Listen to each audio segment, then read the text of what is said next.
Alright, now here, as you guys can see, this is like a basic 2D game, but they have some features that I wish were in Forza, so I'm going to show you some of those in a second. So, the one is lift. I know it's really bad, it might not be the best animation, it's a 2D game, I get that, but it's really cool. Some of the upgrade systems they have are really cool. You could even customize your gearing in this game. I know you could do that in Forza too, but this is a lot for a game, a mobile 2D game. And then you can adjust your ride height for air suspension.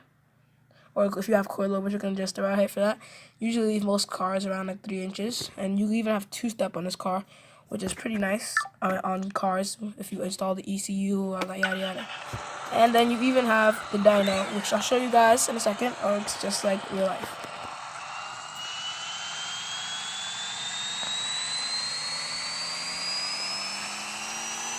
Alright, now I'm at the middle of the grid, so I'm going to turn on the NOS.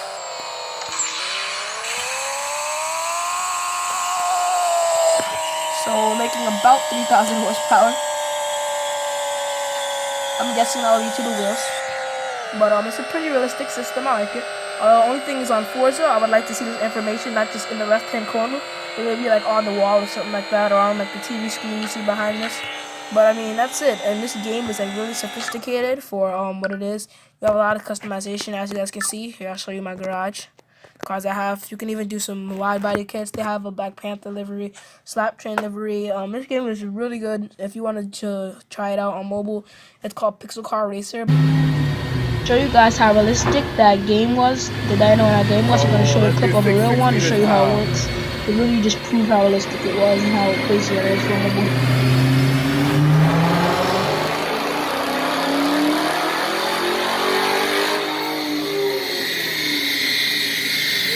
This is what I meant when I was saying how it would nice to see like the dyno, the stats of like the wheel horsepower and all that stuff on the wall, like on a TV screen like this.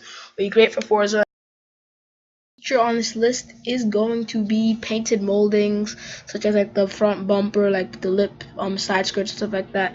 Now, for most people that may not think about this, but it actually helps on a lot of cars, such as the Hellcat here before. This is without painted moldings, and this is with painted moldings, also a different wheel color, but it just adds a lot. It freshens up the car. I mean, with a lot of in a lot of cases, it actually helps the car like a lot.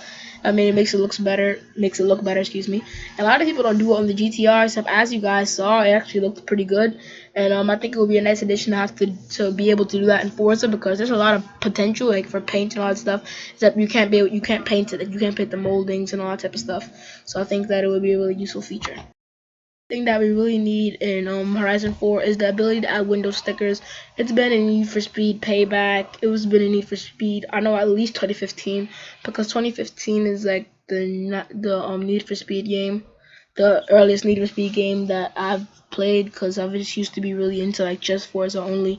So 2015 is the earliest Need for Speed game I remember, but they have had Need for Speed stickers possibly even longer than that. Alright, now the second thing on this list is going to be actual working exhaust. Like maybe like a catless exhaust, or resonator delete, mid muffler delete. Those are some things we need in Horizon games, motorsport games. Forza overall, we really need this to be added into Horizon 4, because I'm going to show you a comparison. This right now is no exhaust. I'm gonna stop talking in a second, obviously, so you guys can hear it, but this really makes no difference in the actual level of like how loud or quiet it is. Maybe slightly more pops, but that's about it. So comment down below if you guys know what the difference is that you guys notice.